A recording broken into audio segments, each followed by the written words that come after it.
तो हम लोग यूहन्ना का 7:25 से हम लोग पढ़ने जा रहे हैं ना, ध्यान से सुनना। ऊपर में लिखा है, क्या यीशु ही मसीह है। अब इस बातों में जो है कि हम लोग को विचार करना चाहिए, सोचना चाहिए, हम लोग को ध्यान देना चाहिए, क्या यीशु ही मसीह है। अब बहुत लोग ऐसे तो कहते हैं कि यीशु मसीह है, हमारा उद्धार करता मसीह है। बहुत सारे ऐसे बातें सुनोगे तुम लोग। कहते हैं लोग कि परमेश्वर है, गॉड है, खुदा है, भगवान है, ऐसे लोग नाम लेते हैं, है ना। तो क्या वो लोग अपने आप से जान जाएंगे कि वो परमेश्वर है, गॉड है, खुदा है, भगवान है, अल्लाह है, जान जाएंगे? नहीं। पवित्र परमेश्वर जो स्वर्ग में है वो जब तक नहीं बताएगा तब तक मनुष्य कैसे जानेगा? उसका तो परिचय बताना होगा ना। अब जैसे मैं कहता हूँ कि मैं मुकेश हूँ, अगर लोग कहेगा कि नहीं भाई तुम्हारा नाम मुकेश नहीं है, तुम्हारा नाम तो राजू है। मैं कहूँगा कि मैं मिस्त्री करता हूँ, राज मिस्त्री करता हूँ, ईंटा जोड़ता हूँ, प्लास्टर करता हूँ, ढलाई करता हूँ, ये सब मैं काम करता हूँ, मैं कहूँगा। तो वो मनुष्य कहेगा कि कोई नहीं भाई, तुम तो मिस्त्री नहीं करते हो, तुम तो जो है ना फैक्ट्री में काम करते हो या मछली फैक्ट्री में काम करते हो, ऐसे लोग कहेंगे या कहेंगे। तो मैं कहूँगा उस जगह में, अरे भाई मैं अपना परिचय बताऊँगा कि तुम मेरे बारे में परिचय बताओगे। तो उसी प्रकार से जो स्वर्ग में पवित्र परमेश्वर था, उसने स्वयं बताया इस पवित्र बाइबल में कि यीशु परमेश्वर है। उसने कहा कि पिता में मैं हूँ और पिता मुझ में है, मैं हूँ, ऐसे यीशु ने कहा। तो वो परमेश्वर है। और इस पवित्र बाइबल में हर जगह मिलेगा कि यीशु मसीह परमेश्वर है। अच्छे ढंग से पढ़ने के बाद, उसको पर अध्ययन करने के बाद, है ना, बाइबल सिखाता है कि पिता परमेश्वर, पुत्र परमेश्वर और पवित्र आत्मा परमेश्वर, त्रिये एक परमेश्वर है, अलग अलग परमेश्वर नहीं है, तीनों मिलकर एक ही परमेश्वर है। बाइबल बताता है कि वो लोग बात करते थे। तो सृष्टि से पहले वो लोग किससे बात करेंगे? पुत्र और पवित्र आत्मा और पिता परमेश्वर, तीनों वही बातें करते थे आदि से, सृष्टि से पहले। और बाइबल सिखाता है कि परमेश्वर प्रेम है, तो तीनों प्रेम रखते हैं, तीनों का कार्य अलग अलग है ना। क्या यीशु ही मसीह है? तब कितने यरूशलेमी कहने लगे, क्या यह वही नहीं जिसके मार डालने का प्रयत्न किया जा रहा है? यहूदियों लोग ये बातें कह रहे थे, इसके मार डालने का प्रयत्न किया जा रहा है। बाइबल भी बताता है कि जब मसीहा उद्धार करता जब आएगा इस जगत में, तो उसको जो है कि बहुत सताया जाएगा, मारा जाएगा, ऐसा वो लोग तरह बाइबल शास्त्र में लिखा हुआ था, है ना। यीशु मसीह कई जगह पे बताया भी है कि मनुष्य का पुत्र पापियों के हाथों में सौंपा जाएगा, उसे लोग मारेंगे, क्रूस पर चढ़ाएंगे और तीसरे दिन वो मुर्दों में से जी उठेगा, है ना, ऐसे बताया था। परंतु देखो, वह तो खुल्लम खुल्ला बात करता है और कोई उसे कुछ नहीं कहता। क्या संभव है कि सरदारों ने सच सच जान लिया है कि यही मसीह है? तो यहूदियों लोग कह रहा है, क्या सरदारों ने जान लिया कि यही मसीह है? इसको तो हम जानते हैं कि यह कहाँ का है। यहूदी लोग कह रहा है कहाँ का है हम जानते हैं, परंतु मसीह जब आएगा तो कोई ना जानेगा कि वह कहाँ का है, कहाँ का है, ऐसे वो लोग कहते थे ना। फिर 28 में, तब यीशु ने मंदिर में उपदेश देते हुए पुकार के कहा, यीशु पुकार कर कह रहा है, तुम मुझे जानते हो और यह भी जानते हो कि मैं कहाँ का हूँ। कहाँ का हूँ जानते हो तुम सब। मैं तो आपसे नहीं आया, परंतु मेरे भेजने वाला सच्चा है, मतलब पिता परमेश्वर सच्चा है, उसको तुमने नहीं जानते। यीशु मसीह कह रहा है कि मेरे भेजने वाला सच्चा है, मतलब पवित्र परमेश्वर जो स्वर्ग में विराजमान है वो सच्चा है और वो न्याय करने वाला परमेश्वर है। और यहाँ कहता है उसको तुम नहीं जानते, उसको तुम सब नहीं जानते हो, जो पवित्र परमेश्वर है उसका रूप को भी तुम लोग नहीं देखे हो, है ना। लेकिन यीशु मसीह ने यहाँ परिचय दे रहा है कि मैं स्वर्ग से आया हूँ, उसी ने मुझे भेजा है, मैं उसे जानता हूँ। मतलब यीशु मसीह उसको जानता था। क्यों जानता था? क्योंकि वो परमेश्वर का पुत्र था। तो अपने पिता को नहीं जानेगा? जानेगा भाई। अभी आप लोग अपने बाप को नहीं जानेंगे कि आपका बाप क्या करता है, आपका बाप आपसे कितना प्रेम करता है, ये सब को आप लोग जानते हैं। तो उसी प्रकार से यीशु मसीह जानता है कि पिता परमेश्वर प्रेम करता है। मैं उसे जानता हूँ, यीशु कह रहा है, क्योंकि मैं उसकी ओर से हूँ और उसी ने मुझे भेजा है। मतलब यीशु मसीह कह रहा है मैं उसकी ओर से, मतलब पिता की ओर से हूँ, पिता की ओर से मैं निकल कर आया, स्वर्ग से आया हूँ मैं, तो उसकी ओर से मैं हूँ। ये यीशु मसीह स्वयं कह रहा है ना, उसी ने मुझे भेजा है। मतलब स्वर्ग में पवित्र परमेश्वर जो है, उसी ने यीशु को मनुष्य का पुत्र बनाकर इस धरती में भेजा। मनुष्य को रूप धारण करके यीशु मसीह आया। उसने पवित्र आत्मा से जन्म लिया, मरियम के कोख में आया था, जो है कि पवित्र आत्मा बन के आया था यीशु मसीह। मरियम किसी शादी संबंध नहीं बनाई थी, किसी से उसका विवाह नहीं हुआ था। यूसुफ से उसका मंगनी था, लेकिन उसका शादी नहीं हुआ था। तो यीशु आत्मा बन के आया था, उसके गर्भ में इस जगत में आया। किस लिए? कि मानव जाति का पाप का दंड को भुगतने के लिए क्रूस पर बलिदान दे, पापों से छुटौती के लिए यीशु मसीह ने क्रूस पर अपना बलिदान दिया, प्राण त्याग है ना। आज सोचने की ज़रूरत है कि मसीह को स्वीकार करने की ज़रूरत है ना, हर मनुष्य को। इस पर उन्होंने उसे पकड़ना चाहा, तो भी किसी ने उस पर हाथ न डाला, किसी ने हाथ नहीं डाला, क्योंकि उसका समय नहीं आया था, क्योंकि उसका समय अब तक ना आया था, क्योंकि यीशु मसीह का समय अभी तक नहीं आया था। इसीलिए लोग उसको पकड़ नहीं पाए, है ना, इसीलिए उसको लोग मार नहीं पाए, है ना। आज आप लोग जितने लोग यीशु मसीह का सुसमाचार प्रचार करते हैं, जितने लोग परमेश्वर के कार्यों को पूरा कर रहे हैं, परमेश्वर की योजना को पूरा कर रहे हैं, परमेश्वर की इच्छा वचन पर चलते हैं आप सब, तो मैं बताना चाह रहा हूँ कि जब तक आप सबका समय नहीं आएगा, तब तक आप लोग को कोई हाथ नहीं डालेगा, आप लोग को कोई जान से नहीं मारेगा। आप लोग का जब समय आएगा तभी ये सब हो सकता है। परमेश्वर आप लोग को संभालेगा। आप तुझे कभी नहीं छोड़ूंगा, कभी नहीं त्यागूंगा, ऐसे वाचा बांधा है यीशु ने, है ना। तो जब तक समय नहीं आएगा तब तक आप लोग को कोई सताएगा भी नहीं, आप लोग का मृत्यु भी नहीं होगा। इसलिए आप लोग निडरता से प्रचार करते रहिए। यीशु मसीह का समय नहीं आया था उस समय 31 में, ठीक है। और भीड़ में से बहुतों ने उस पर विश्वास किया और कहने लगे कि मसीह जब आएगा तो क्या इससे अधिक आश्चर्य कर्म दिखाएगा जो इसने दिखाया। तो बहुत तो ऐसे मनुष्य लोग वहाँ पे विश्वास किए, किस पर? यीशु मसीह पर विश्वास किए। और वो लोग कह रहे हैं कि मसीह जब आएगा, जब मसीह आएगा तो क्या इससे अधिक आश्चर्य कर्म दिखाएगा जो इसने दिखाया। अब यीशु मसीह बहुत बड़े बड़े चमत्कार दिखाया। बाइबल में बताता है कि उसने 5000 मनुष्यों को 5 रोटी 2 मछली खिला के तृप्त कर दिया, वो जंगल में खिला के तृप्त कर दिया, बच्चे और स्त्री को छोड़कर। और उसने स्वयं आंधी और पानी को डांटा, वो थम गया, आंधी और पानी उसका कहना मान गया। और यीशु मसीह स्वयं पानी में चल के दिखाया, पानी में भी वो चल के दिखा दिया। ये तो चमत्कार है कहना चाहिए। और यीशु मसीह ने स्वयं मुर्दों को जिंदा किया, बचपन के अंधे को उसने आंखें दिया, कोढ़ीन को शुद्ध किया, दुष्ट आत्मा को निकाला। लाजर को भी वो कहा है लाजर बाहर जा, कब्र से जिंदा हो गया। विधवा के लौटा बेटा को कहा कि ये जवान उठ, वो मुर्दा जी गया। तो इतना चमत्कार, इतना आश्चर्य कर्म यीशु मसीह करके दिखाया जिससे लोग विश्वास किए। और लोग यही कह रहे हैं कि और जो दूसरा मसीहा आएगा जिसका आप लोग इंतजार कर रहे हैं, अधिक आश्चर्य कर्म दिखाएगा जो इसने दिखाया। जब दूसरा मसीहा आएगा तो आप लोगों को क्या इससे भी बड़ा बड़ा चमत्कार दिखाएगा, इससे भी बड़ा बड़ा कार्य दिखाएगा? नहीं, यीशु मसीह जो दिखा दिया उसी पर विश्वास कीजिए, क्योंकि यीशु मसीह परमेश्वर है ना। वो महान परमेश्वर है। वो आकाश में उड़ के भी चला गया, स्वर्ग में परमेश्वर के देने और वर्तमान मतलब बैठा है। आप सोचिए, मनुष्य एक बार उड़ने के लिए कोशिश करेगा ना, गिर जाएगा। और यीशु मसीह जब मारा गया, गड़ा गया, मुर्दों से जी उठा और 40 दिन के बाद स्वर्ग में उठा लिया गया, तो परमेश्वर के देने और बैठा है ना।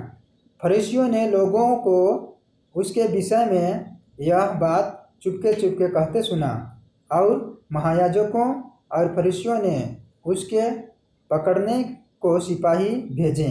चुपके चुपके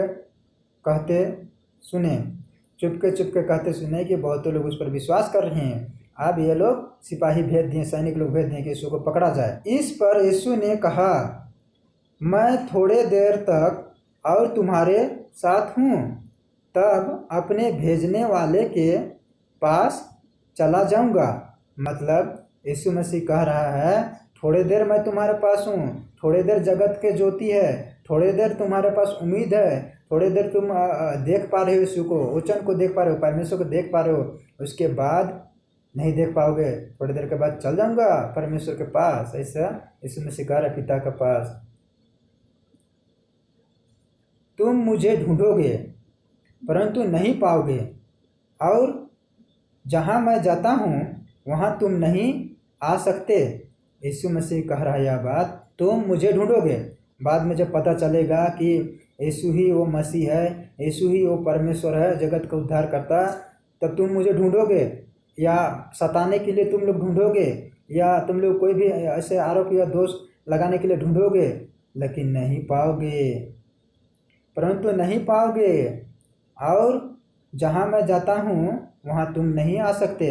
मतलब यीशु मसीह जहाँ जाएगा वहाँ नहीं आ सकते हो। क्यों नहीं आ सकते हो? क्योंकि पवित्र परमेश्वर है। परमेश्वर का स्थान मनुष्य से ऊपर है, संसार से ऊपर है, शैतान से भी ऊपर है ना। तो उसके स्थान में जाने के लिए लाख भी उपाय करोगे लेकिन भी नहीं सकोगे जाने। यहूदियों ने आपस में कहा, यह कहाँ जाएगा कि हम इसे ना पाएंगे कह रहा है लोग। क्या वह उनके पास जाएगा जो यूनानियों में तितर बितर होकर रहते हैं और यूनानियों को भी उपदेश देगा? ये लोग कह रहा है वो लोग तितर बितर है, वो लोग पाप में फंसे हैं या मृत्यु के जाल में फंसे हैं, तो क्या उन लोग को प्रचार करेगा, उपदेश देगा? ऐसा यहूदी लोग कह रहा है ना। यह क्या बात है जो उसने कही कि तुम मुझे ढूंढोगे परंतु ना पाओगे, और जहाँ मैं हूँ वहाँ तुम नहीं आ सकते?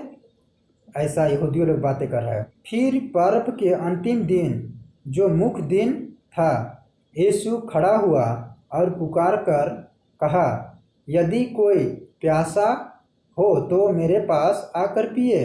मतलब जो लोग प्यासा हैं तो यीशु मसीह के पास आके पीजिए, वो आत्मिक जल, वो वचन का जल पीजिए जो यीशु मसीह देता है ना। वो पानी नहीं जो आप लोग पीते हैं और फिर से प्यासा होते हैं, लेकिन यीशु के पास आके पी के देखिए, वो पवित्र आत्मा का जल देगा, पवित्र आत्मा देगा, है ना। जो मुझ पर विश्वास करेगा, जैसे पवित्र शास्त्र में आया है, उसके हृदय में से जीवन के जल की नदियाँ बह निकलेगी। जो मुझ पर विश्वास करेगा, जो यीशु पर विश्वास करेगा, है ना, जैसे पवित्र शास्त्र में आया है, उसके हृदय में से जीवन के जल की नदियाँ बह निकलेगी। मतलब यीशु मसीह के हृदय में से जीवन की नदियाँ बह निकलेगी। बह निकल गया जब उसने सारे मानव जाति के लिए बलिदान दिया, सारे मानव जाति का पाप का दंड भोगा और शुद्ध करने के लिए, पवित्र करने के चलते पवित्र लहू बहाया। उसके हृदय से जीवन के जल निकलता है, जीवन के वचन निकलता है यीशु मसीह के हृदय से, और वह नदियाँ निकलेगी। और निकल गया जब बलिदान दिया। तो आज विश्वास कीजिए, आप लोग को मिलेगा जीवन। उसने यह वचन उस आत्मा के विषय में कहा, आत्मा के विषय में कहा था यीशु, जिसे उस पर विश्वास करने वाले पाने पर थे। मतलब जो उस पर विश्वास करने वाले थे वो लोग पाते पवित्र आत्मा, क्योंकि पवित्र आत्मा अब तक ना उतरा था। पवित्र आत्मा उसमें नहीं उतराया गया था, परमेश्वर नहीं उतारा था पवित्र आत्मा, क्योंकि यीशु अब तक अपनी महिमा को ना पहुंचा था, नहीं पहुंचा था अपने महिमा को, क्योंकि यीशु मसीह उस समय बलिदान नहीं दिया था, मनुष्य का पाप का दंड नहीं भुगता था, सारे मानव जाति के लिए पवित्र लहू नहीं बहाया था उस समय, है ना। तब भीड़ में से किसी ने यह बात सुनकर कहा, सचमुच यही वह भविष्यवक्ता है। मतलब भीड़ में से लोग सुन रहा है और कह रहा है कि सचमुच यही वो भविष्यवक्ता है, यही वो मसीहा है जो उद्धार करता, जो जगत में आने वाला था, ऐसा वो लोग कह रहा है। औरों ने कहा यह मसीह है, औरों ने कह रहा है कि यह मसीह है। जो विश्वास कर रहा है भाई, वो कह रहा है कि यही मसीह है, यही हमारा खुदा, यही मेरा परमेश्वर, यही मेरा सब कुछ है। जो लोग विश्वास कर रहे हैं वो लोग कह रहा है ना। परंतु किसी ने कहा, क्यों, क्या मसीह गलील से आएगा? मतलब किसी ने कहा वहाँ पे, क्या मसीह गलील से आएगा? उन लोगों को मतलब कि स्वर्ग से टपकते हुए दिखाई देना चाहिए मसीहा, तब वो लोग विश्वास करेंगे। आज भी ऐसे ही मनुष्य लोग हैं, जब स्वर्ग से परमेश्वर आ जाएगा ना, तब वो लोग विश्वास करेंगे। उन लोगों को बड़ा चमत्कार चाहिए, शॉर्टकट वाला आदमी लोग को वैसे खोजना चाहते हैं ना। क्या पवित्र शास्त्र में यही नहीं आया कि मसीह दाऊद के वंश से और बैतलहम गांव से आएगा जहां दाऊद रहता था? बैतलहम गांव से आएगा जहां दाऊद रहता था। बैतलहम गांव से आएगा, बैतलहम गांव में जन्म लेगा, दाऊद रहता था वहाँ पे, यीशु मसीह जन्म लिया था और पवित्र शास्त्र में लिखा हुआ था। आज मैं कहना चाह रहा हूँ जो यहूदियों लोग को, जो आज मैं कहना चाह रहा हूँ संसार के लोगों को, जो यीशु मसीह के बारे में, बाइबल के बारे में झूठे झूठे ज्ञान और आरोप और दोष लगाते हैं, उन लोगों को मैं कहना चाह रहा हूँ कि दाऊद रहता था वहाँ, यीशु मसीहा उद्धार करता जन्म लिया है, जो आप लोग के लिए बलिदान दिया, आप उससे प्रेम करता है, इसीलिए उसने जान दिया, प्राण दिया, लहू बहाया। आप लोग उस पर विश्वास कीजिए, इस बाइबल को पढ़िए तो सही क्या लिखा है। आप लोग का हृदय को बदल देगा यीशु, आप लोग का जीवन को बदल देगा, है ना। बैतलहम गांव से आया था यीशु मसीह, सो उसके कारण लोगों में फूट पड़ गया, वहाँ पे लोगों में लड़ाई सब होने लगा। उसमें से कितने उसे पकड़ना चाहते थे, कितने लोग पकड़ना चाहते थे यीशु मसीह को, परंतु किसी ने उस पर हाथ न डाला, किसी ने उस पर हाथ नहीं डाला, क्योंकि समय नहीं आया था, समय टाइमिंग नहीं हुआ था, परमेश्वर की योजना नहीं पूरा हुआ था समय, इसीलिए नहीं पकड़ाया गया था ना। हम लोग को आज समझना है, हम लोग को आज सोचना है। लोग कहते हैं कि मैं तो विश्वास करता हूँ कि यीशु ही परमेश्वर है, यीशु ही हमारा खुदा है, यीशु ही हमारा गॉड है ना। आज शैतान भी कहता है कि यीशु परम प्रधान परमेश्वर के पुत्र है और यीशु परमेश्वर है। शैतान भी जानता है, और शैतान यह भी जानता है कि परमेश्वर का सच्चा ज्ञान और बाइबल वचन यही है। इसको छुपाने के चलते शैतान ने कई जगह पे झूठे शिक्षा वो फैलाया है। लेकिन यह बात है, सुनो, कि यह विश्वास करना कि यीशु ही परमेश्वर है। लेकिन मैं बताना चाह रहा हूँ कि विश्वास यह कहने से भाई नहीं होगा, भावनाओं में आके विश्वास कर रहे हैं या अपने सोच से विश्वास कर रहे हैं कि अपनी ओर से विश्वास कर रहे हैं। इसको सोचने की ज़रूरत है, हमें सोचने की ज़रूरत है कि क्या परमेश्वर की इच्छा के अनुसार हम लोग जीवन जी रहे हैं, क्या परमेश्वर की इच्छा के अनुसार हम लोग विश्वास किए हैं, क्या परमेश्वर की गुणों क्षमता को जानते हैं, क्या हम लोग त्रिय परमेश्वर के विषय में जानते हैं, त्रिय परमेश्वर की प्रेम के विषय में जानते हैं, त्रिय परमेश्वर की बातें करते हैं उसके जानते हैं। उत्पत्ति से लेकर प्रकाशित दुआ तक क्या क्या लिखा हुआ है, क्या हम लोग अच्छे ढंग से समझ गए हैं, अध्ययन कर लिए हैं? अगर नहीं किए तो हम लोग अच्छी तरह से नहीं जानते हैं, अच्छी तरह से हम लोग नहीं समझे हैं। और जब तक हम लोग अच्छी तरह से नहीं समझेंगे, अच्छी तरह से नहीं जानेंगे, तो हम लोग का विश्वास कंफर्म नहीं होगा। जब तक हम लोग वचन में नहीं बढ़ेंगे, तब तक हम लोग का विश्वास नहीं जमेगा, है ना। शैतान गलत गलत शिक्षा लाके मन में डालते रहता है, संदेह उत्पन्न करते रहता है ना, और बुराई में गिर जाएंगे। अगर आप लोग भावनाओं में विश्वास करते हैं कि यीशु परमेश्वर है तो, है ना, लेकिन विश्वास करें कि यीशु ही परमेश्वर है, लेकिन आत्मिक तौर से और गंभीरता तौर से हृदय से विश्वास करें, मन से विश्वास करें, है ना। ये नहीं कि अपने सोच अपने समझ से विश्वास करेंगे कि यीशु ही खुदा, यीशु ही गॉड, यीशु ही परमेश्वर है, तो भावनाओं में आकर करेंगे तो वो विश्वास व्यर्थ है। और परमेश्वर की इच्छा के अनुसार यदि विश्वास में बढ़ते हैं, वचन में बढ़ते हैं और विश्वास करते हैं कि यीशु ही परमेश्वर है, तो सच में आप लोग को यीशु मसीह परमेश्वर थामेगा, संसार से, पाप से बचाएगा, शैतान से बचाएगा, झूठ से बचाएगा, बेईमानी से बचाएगा, है ना। तो इस सुंदर सी रात के लिए मैं धन्यवाद करता हूँ परमेश्वर की कि यहाँ हम सब के साथ था और वचन पढ़ने के लिए उसने मदद किया। हाँ, रही बात कि मैं चूक गया, गलती हुआ है, लेकिन सच्चा परमेश्वर मुझे माफ़ करे।